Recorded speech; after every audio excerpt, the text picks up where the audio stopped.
Bagi seorang penggiat alam terbuka, khususnya pendaki gunung, ilmu navigasi darat sangatlah wajib dipahami. Navigasi darat itu sendiri adalah satu teknik menentukan posisi awal perjalanan, tujuan perjalanan, serta arah perjalanan. Untuk bernavigasi darat, ada beberapa alat, khususnya dua alat yang harus kita bawa. Yang pertama adalah peta, kemudian yang kedua adalah kompas. Nah, adapun alat-alat lainnya itu adalah alat bantu untuk mempermudah kita dalam bernavigasi darat. Di antaranya busur derajat, kurvameter, kemudian protektor atau rumor.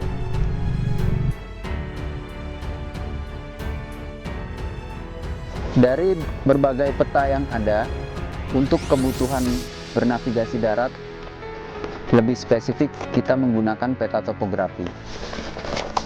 Pengertian peta topografi itu sendiri adalah topo itu adalah bentuk bumi, sedangkan grafi adalah gambar. Jadi arti dari topografi itu sendiri merupakan gambaran bentuk rupa bumi. Ada dua peta topografi yang umum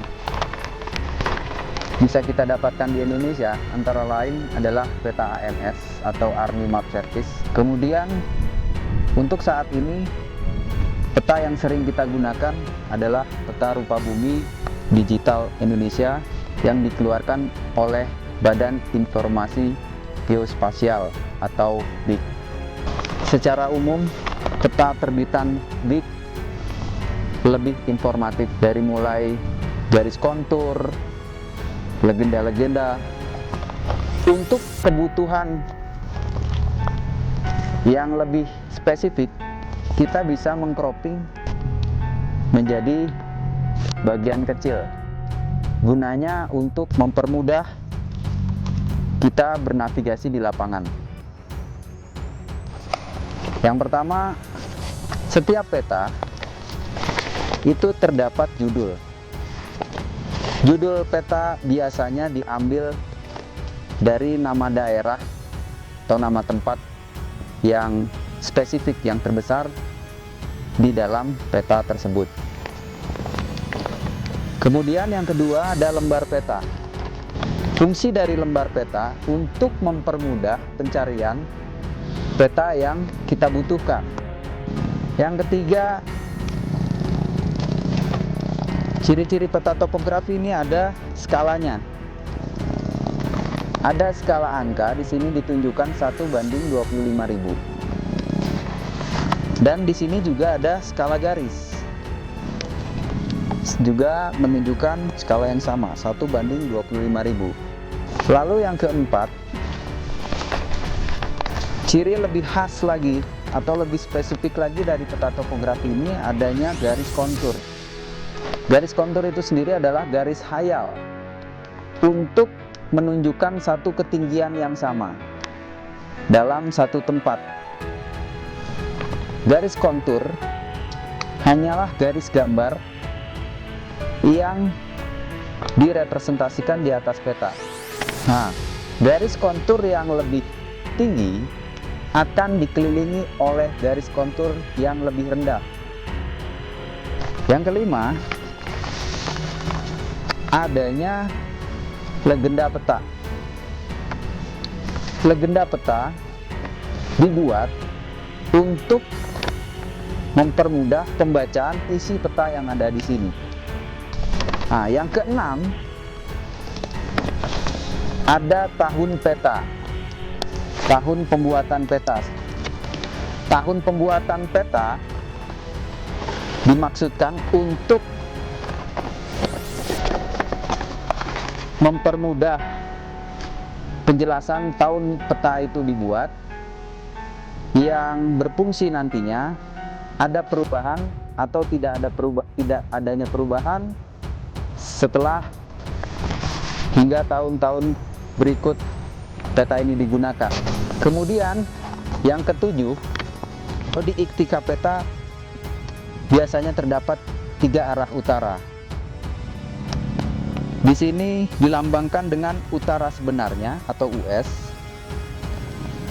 kemudian utara grid, dan utara magnetik.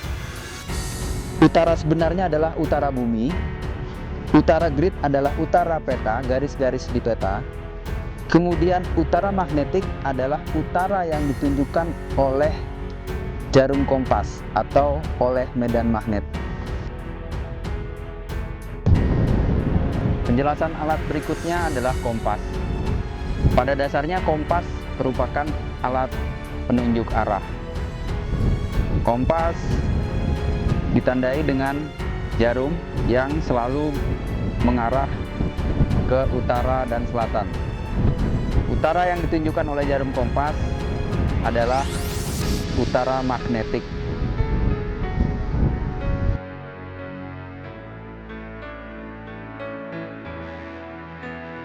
Kompas yang sering kita gunakan terdiri dari 2 macam atau 2 jenis.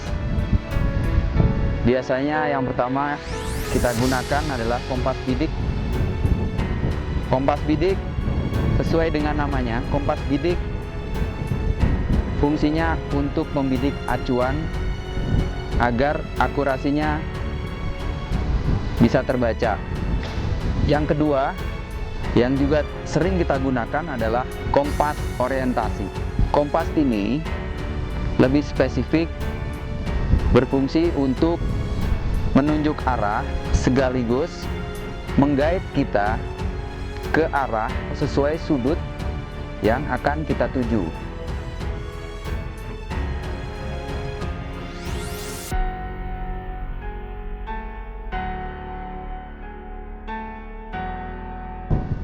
Kompas dengan bagian-bagiannya terdiri dari casing kompas, kemudian biring yang terdapat angka-angka di dalamnya dari 0 derajat hingga kembali ke 0 derajat lagi atau 360 derajat. Utara kompas biasanya ditandai dengan huruf N atau North. Kemudian kompas bidik terdapat lensa pembidik.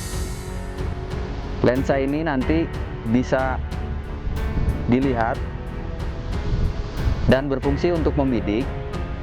Di dalamnya akan menunjukkan angka-angka sesuai arah bidikan yang kita tuju. Kemudian kompas bidik juga terdapat celah untuk membidik acuan.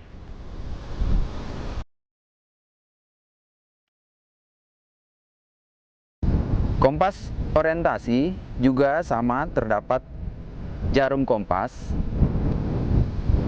yang secara spesifik jarum tersebut biasanya ditandai dengan warna mencolok. Kompas ini dilengkapi juga dengan kaca pembesar untuk melihat atau membaca huruf-huruf.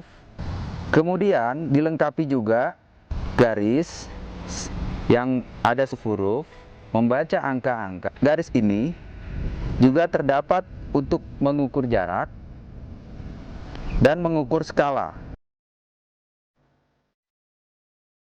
Dari kedua kompas yang sering digunakan, spesifikasinya adalah kompas bidik. Jika kita menggunakan kompas bidik, untuk pengaplikasiannya harus kita pindahkan ke dalam peta. Kemudian, jika kita menggunakan kompas orientasi, kita bisa langsung menuju ke arah yang kita tuju, langsung kita aplikasikan tanpa memindahkan garis-garis ke dalam peta. Dengan mengunci arah yang akan kita tuju, dan kita bisa mengikuti arah tersebut. Untuk selanjutnya, kebiasaan menggunakan kompas tergantung pribadi masing-masing. Ketepatan dan keakurasian atau kebiasaan bisa dipilih kompas yang mana dan fungsinya untuk apa. Berikutnya adalah saya mencoba menjelaskan teknik peta kompas. Teknik peta kompas untuk aplikasi bernavigasi darat di gunung hutan. Yang pertama, kita harus melakukan orientasi medan. Orientasi medan kita lakukan semenjak kita datang, mulai dari lokasi yang kita kenali. Misalnya kita turun di jalan utama atau jalan provinsi, kemudian kita masuk ke lokasi menuju jalan yang lebih kecil, kemudian masuk ke jalan makadam.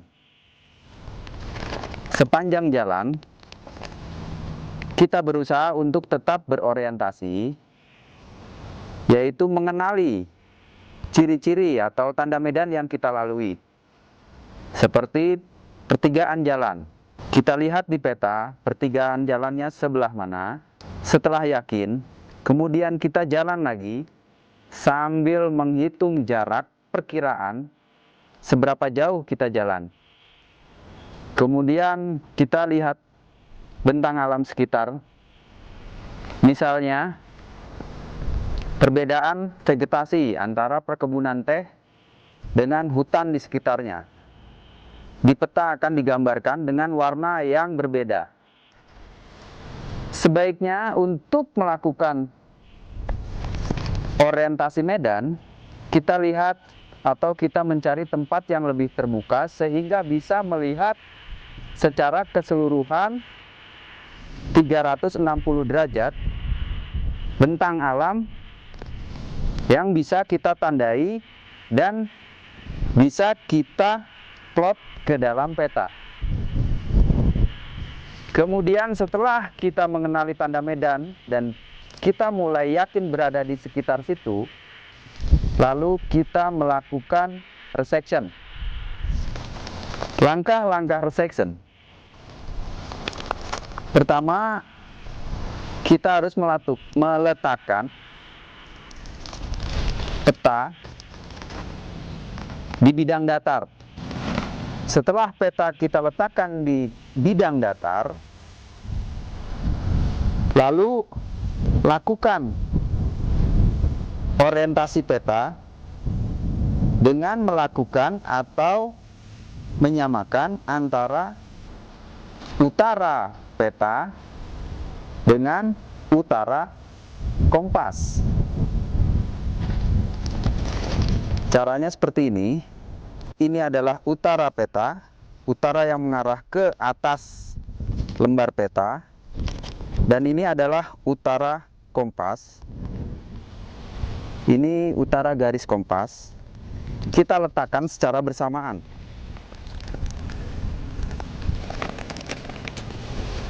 Nah, perlu diperhatikan. Ternyata tanpa kita sadari, saya melakukan hal yang mengganggu gerak jarum kompas, yaitu mendekatkan benda logam dekat dengan kompas. Maka sebaiknya kita lakukan di bidang datar. Nah, seperti ini. Seperti contoh, jika kita menaruhnya salah, seperti ini tidak akan sama antara utara peta dengan utara kompas. Bukan kompasnya yang kita gerakkan, tapi kedua-duanya. Kompas yang berada di atas peta harus kita gerakan secara bersamaan hingga menjadi arah utara peta dengan utara kompas searah. Seperti ini. Setelah itu, kita mencoba mengenali beberapa tanda-tanda ekstrim di lapangan, yang tanda-tanda tersebut bisa kita kenali di atas peta. Untuk langkah selanjutnya, kita mencoba menandai beberapa puncak yang akan kita bidik kemudian kita plot ke dalam peta. Seperti contoh, di sini terdapat 1, 2, 3, 4, 5, dan 6 puncakan yang bisa kita buat acuan untuk kita bidik.